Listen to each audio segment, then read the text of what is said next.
Good day, everyone. Thank you so much for joining us for our December webinar. I'm Monica Brain. I'm a project specialist for Amerind Critical Infrastructure, and I am going to introduce our presenter in just a minute, but I wanted to share with you a little bit about what Amerind Critical Infrastructure does. We are a solutions group inside of Amerind, the only tribally owned insurance company in the entire United States.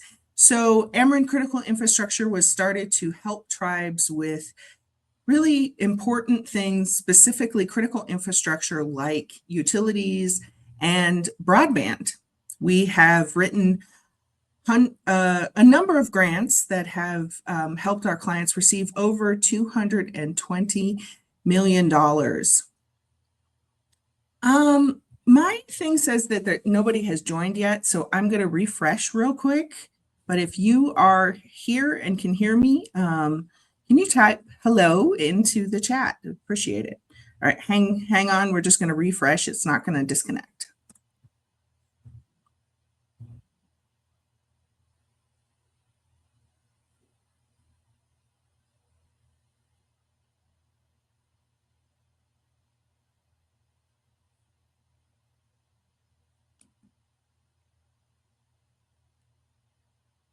Okay. Can you hear me okay, Natwa? Yeah. All right. Well, so Amerind Critical Infrastructure, we write grants, we do project management, as well as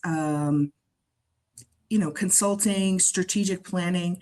If you want 2026 to be the year that your tribe gets projects done, contact us. We can help you lead the way, figure out your own strengths, and really help you accomplish your goals this year. So you can contact us. You can contact me at mbrain@amerind.com.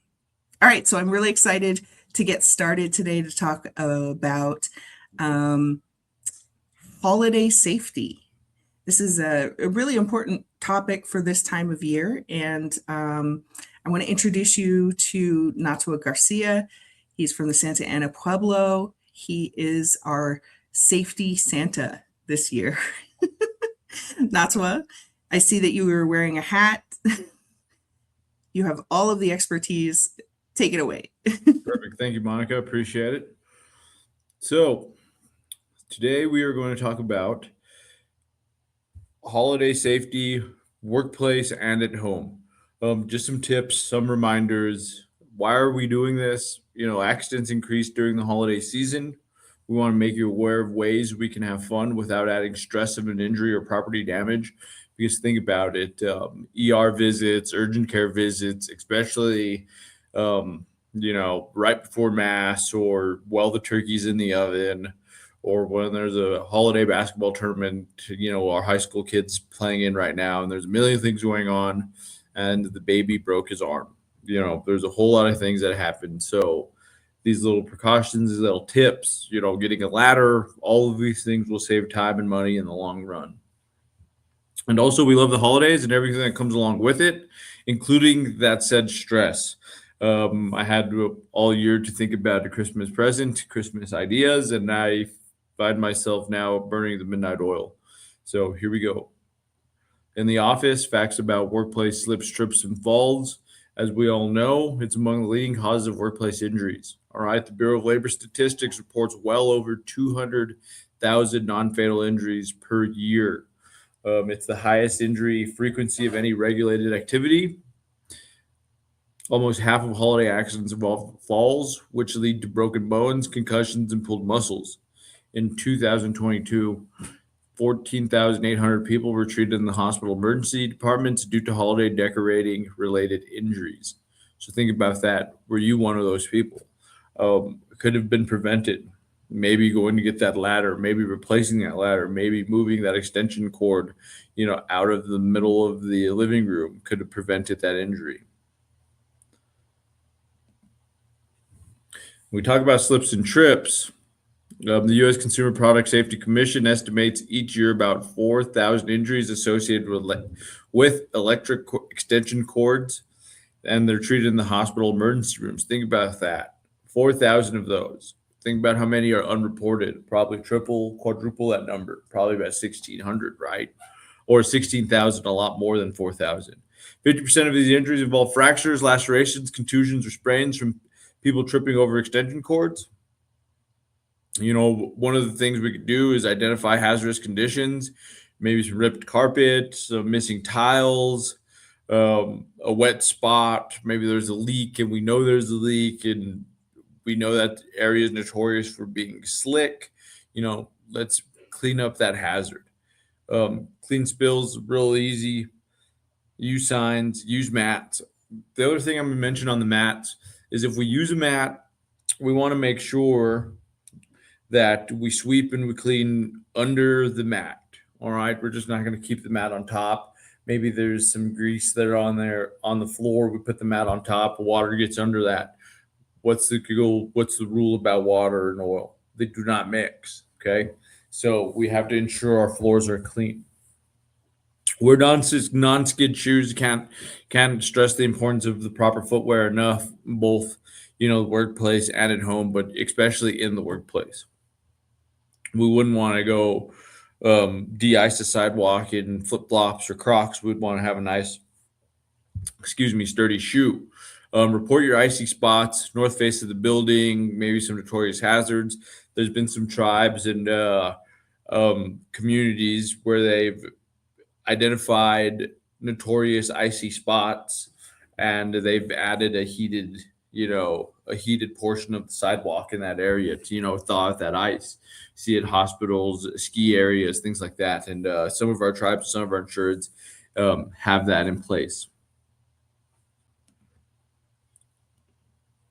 Recognize the hazards of slip, trips, and falls. And think about this. Think about our workplace. Think about our home. There's some pictures here that we can take a look at. The picture on the top corner, that looks like my entrance to the garage with everybody's shoes right there. But it's a fall hazard. It's a trip hazard. It's cluttered, disorderly work areas, improper storage of tools, materials, and equipment, spills and items left on the floor, extension cords, conduits, cables, and hoses across walkways, lower drawers left open. The golden rule: if you open it, close it. If you open it, close it. I never really fully understood that until now. I am in charge of keeping a 2-year-old safe.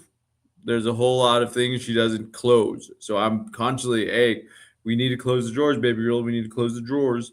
Okay. Damaged flooring. We see a little tile there with some damaged flooring. Has anybody ever slipped on or tripped early in the morning going to maybe, get a glass of water on a piece of missing tile? It's unfortunate. It hurts. You feel like your toenail is going to fly off and rip off. So please get that repaired. Stairs and ramps with loose or missing handrails, please report. If they're missing, we need to get those out of service. We're not going to be using them. They shouldn't be in service. They should be blocked off, taped off, marked off.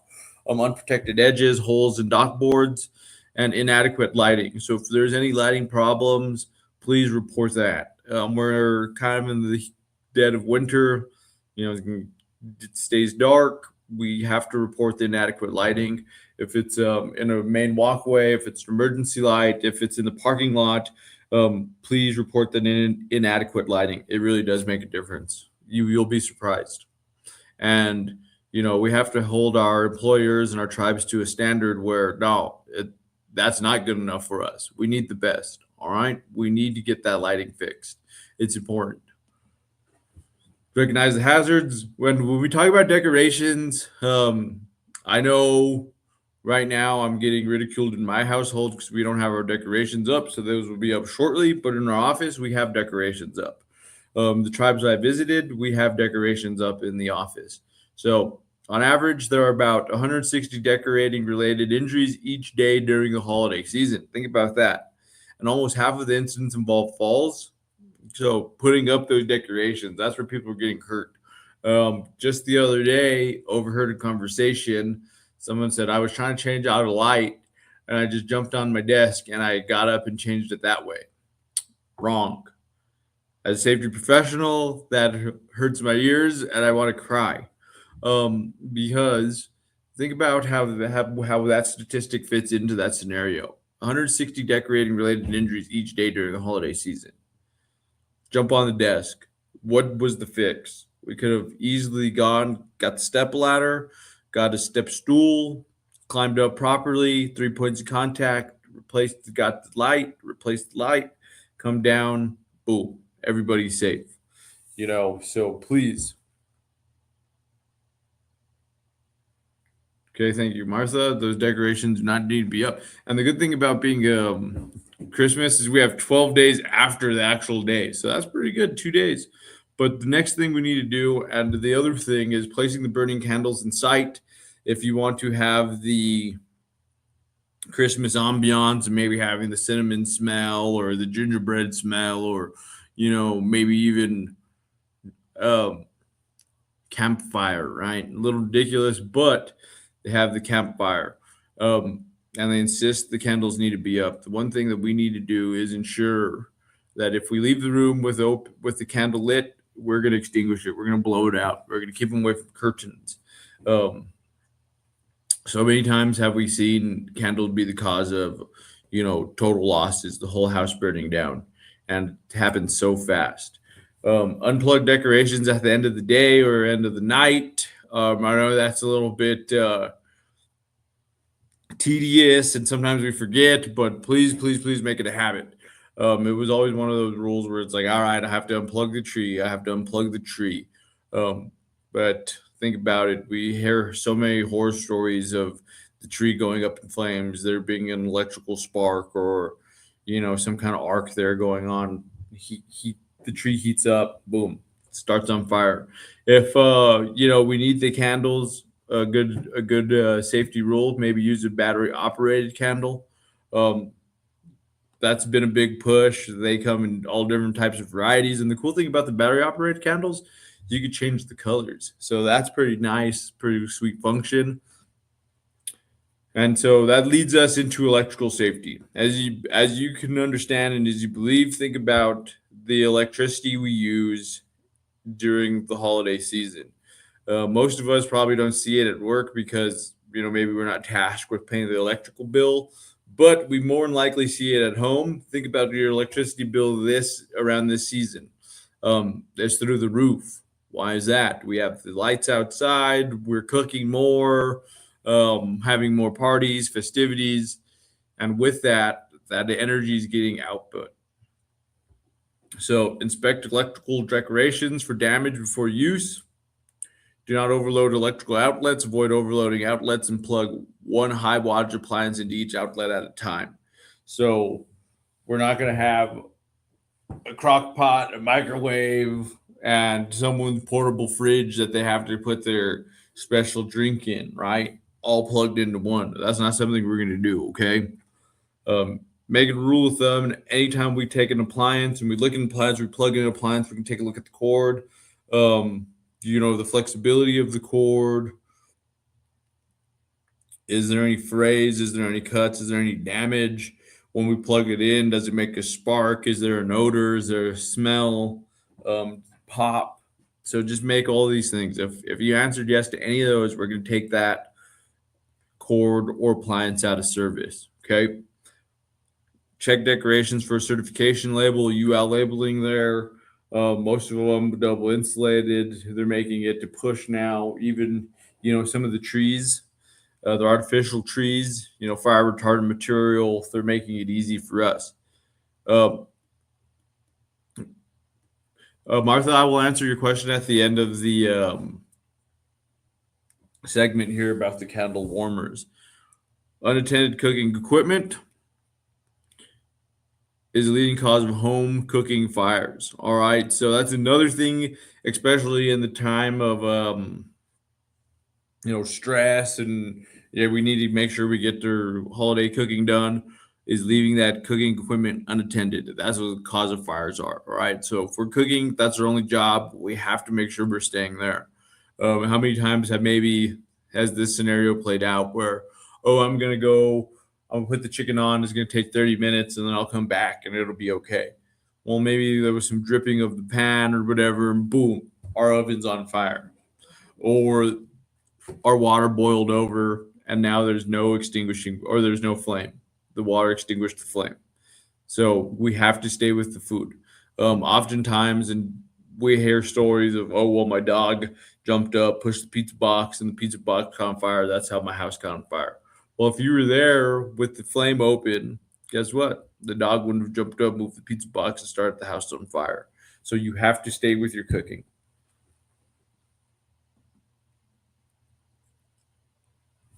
Talk about food safety. Many parties in the office, many parties um, at home, potlucks, bring your own food, lots of parties, long hours, want to keep our guests satisfied, want to be great hosts, but we don't want to leave perishable goodies out of the fridge for more than 2 hours. All right. 1 hour in temps above 90 degrees. So if we're having, you know, Christmas in Florida or Oklahoma where it's hot right now, 1 hour, right? But 2 hours, no more than 2 hours, put it back in the fridge. Keep all perishable foods chilled until serving time.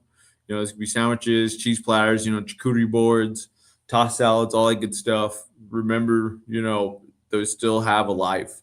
Do not taste raw cookie dough, cake batter that contain uncooked eggs, unbaked flour, salmonella, all that good stuff. Unpasteurized juice or cider can contain harmful bacteria such as salmonella. To stay safe, always serve pasteurized products at your parties. All right. Cook food thoroughly. Use a food thermometer to make sure meat, chicken, turkey, or seafood have been cooked at the safe internal temperature. And most importantly, wash your hands. And we'll talk about it now. Are we talking about those sternos on the candle warmers? Once again, that's going to be like a cooking aid. We're not going to want to leave those unsupervised. If we're going to use, a candle to warm up the butter, or if that's what you're talking about in terms of like food service, we're not going to leave those unsupervised. Too many bad things can happen. Think about all the unattended children.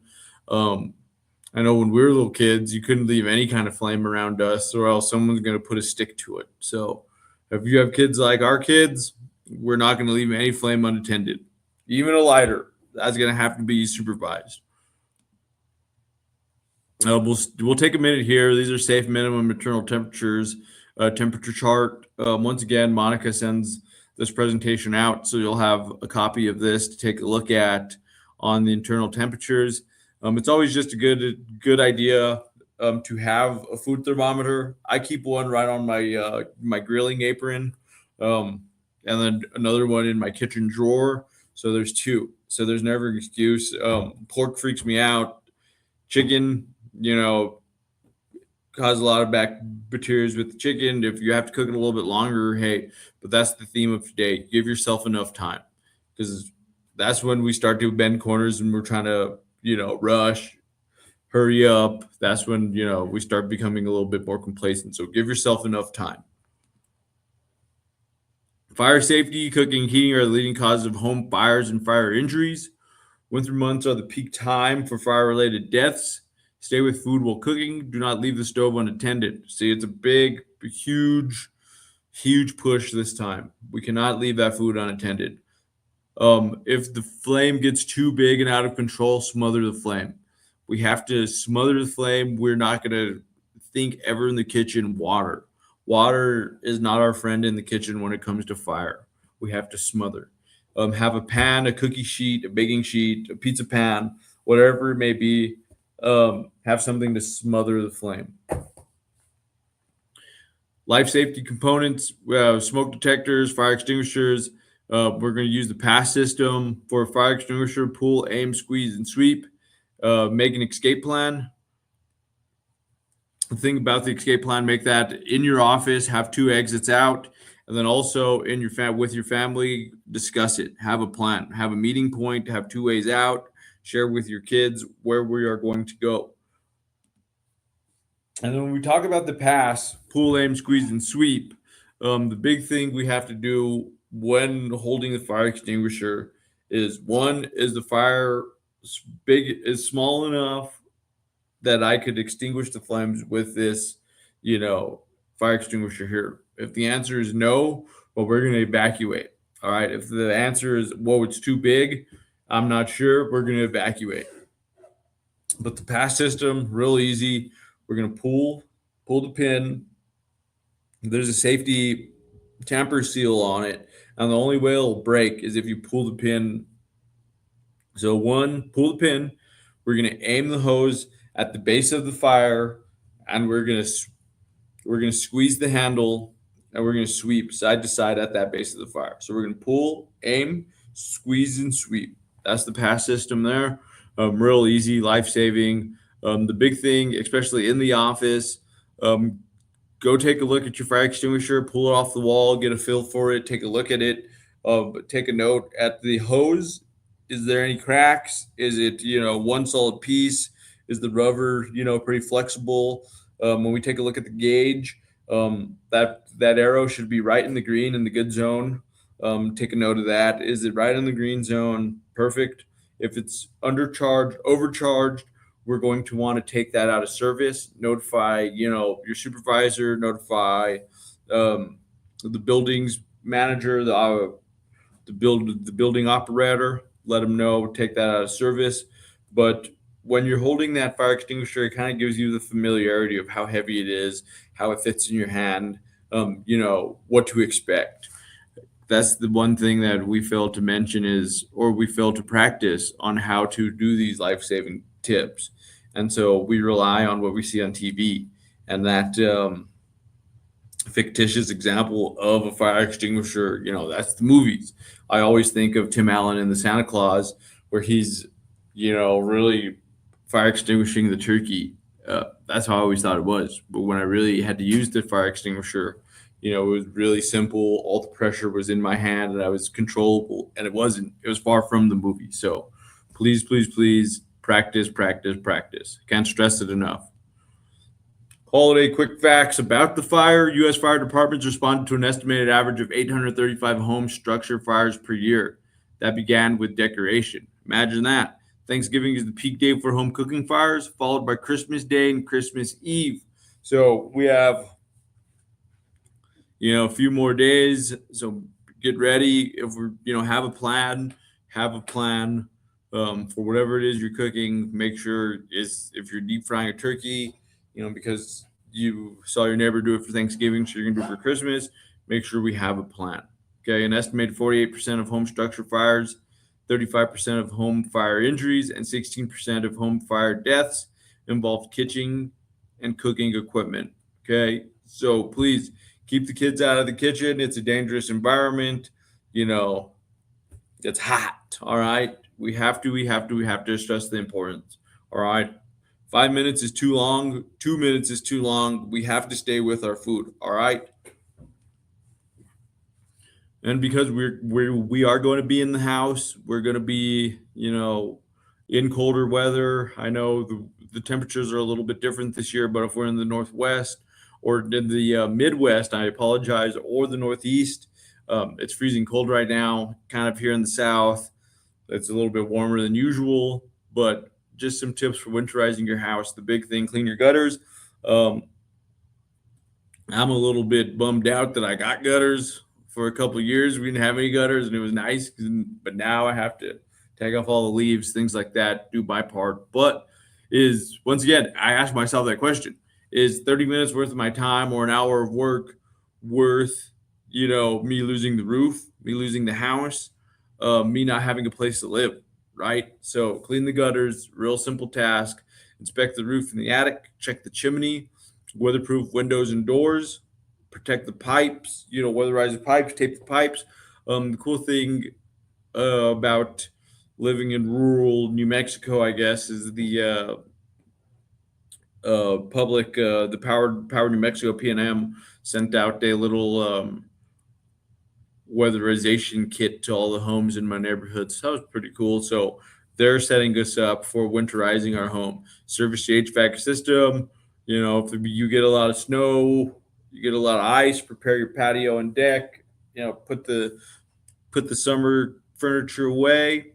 Ensure snow removal tools are accessible. We do not want to have 2 feet of snow and not know where any of our tools are, our salt is. So make sure that we have that ready to roll whatever we need.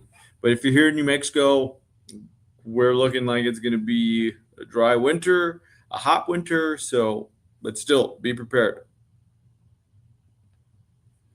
Vehicle safety, prepare your car for winter weather. So the big thing here, and this is a push nationally, we see it in national news broadcast. Prepare your car for winter weather. Test your battery. Battery power drops, temperatures drop. Just the other week, my boss, he was in Minneapolis. He lives in Minneapolis. Was here for a week, and when he got in, his car needed to be boosted to get out. That weather just dropped, killed the battery. So make sure you test your battery. Make sure your cooling system is in good working order. You might be idling for a long time. All these things, especially when you're stuck on the mountain, stuck on the interstate. We want to ensure that we have a nice, dependable vehicle. Have winter tires with a deeper, more flexible tread put on your vehicle. Check your tire pressure. Check wiper blades and replace if needed. That's a good rule of thumb. You want to at least check them at the change of the season, especially here in New Mexico.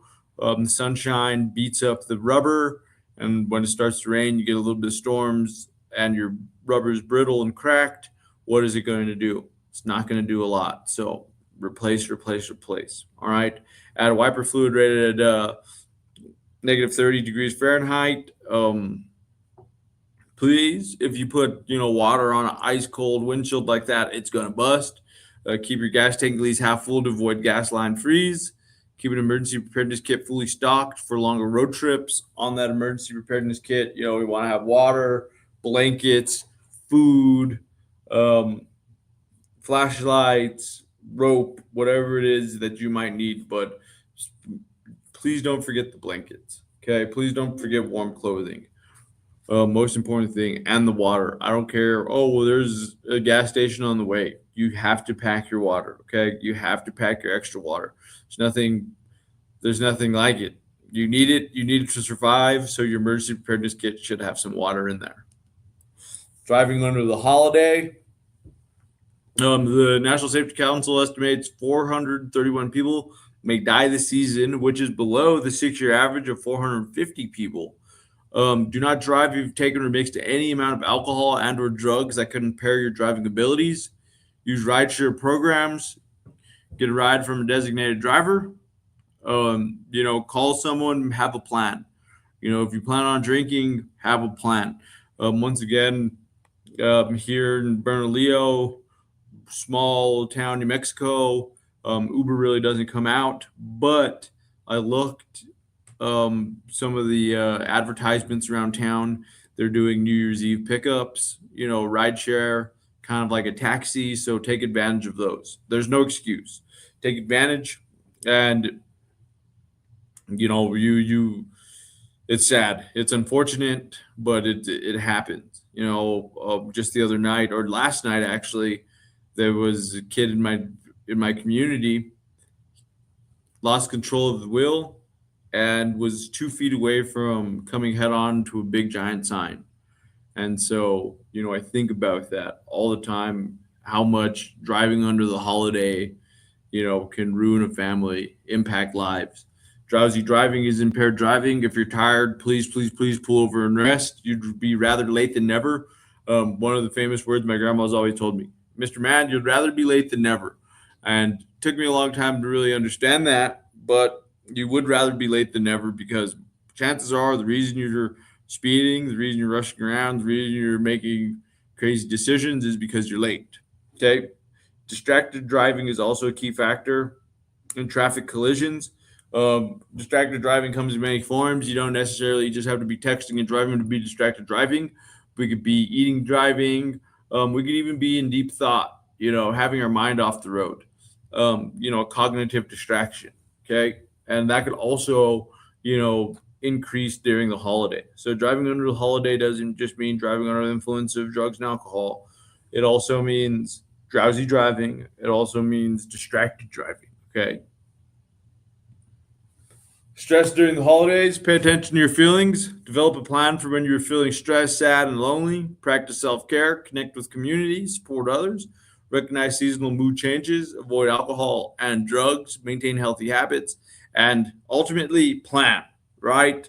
I know getting in dynamics of different family members you haven't seen coming into town, that dynamic, the stress of having to go to church or the stress of getting everybody to church, not having presents, not having the cake done, not having the Christmas ham done, all those things add up.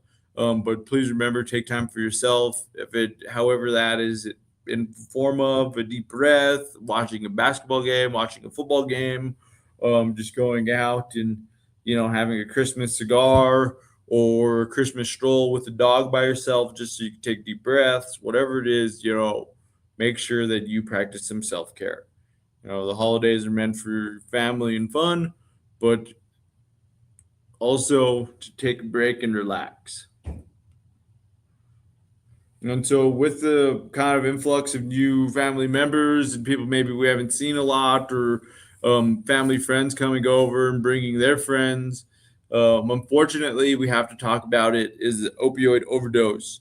The opioid pandemic here in America is just rampant. It's here to stay. It's increasing. So drug overdose is number one cause of unintentional death in the U.S. In 2023, about 107,000 people died from a drug overdose. Nearly 300 people a day. 40% of the people who misused prescription opioids got them from a friend or relative. Learn about safe storage and disposal of medications. Be informed of alternatives to opioids when talking to the medical providers. Learn how to confidently talk with your loved ones about opioids and other drugs, obtain naloxone, and get trained on how to use it. If the victim is unresponsive in breathing, call 911 and put the victim in the recovery position. Things to look for: pinpoint pupils, slow, shallow breathing, maybe bluish skin, some jerky reactions, might be twitchy, itching sensation of the skin, things to look for. But if someone is to have an opioid overdose in your house, call 911 and put the victim in the recovery position. Okay. And in the workplace, not just your home, but in the workplace. It's important. Remember, stay safe, give yourself extra time to get to your destination, take a break. If you're going to drink, do not drive. Have a plan in the event of a fire in both the workplace and the home. Okay. And Merry Christmas. You can contact us, risk control team at amarin.com. Merry Christmas. That's us. I apologize. I'm not in the full suit. It is getting cleaned at the moment. Thank you. I appreciate your time. Thanks, Natawa. Great information as always.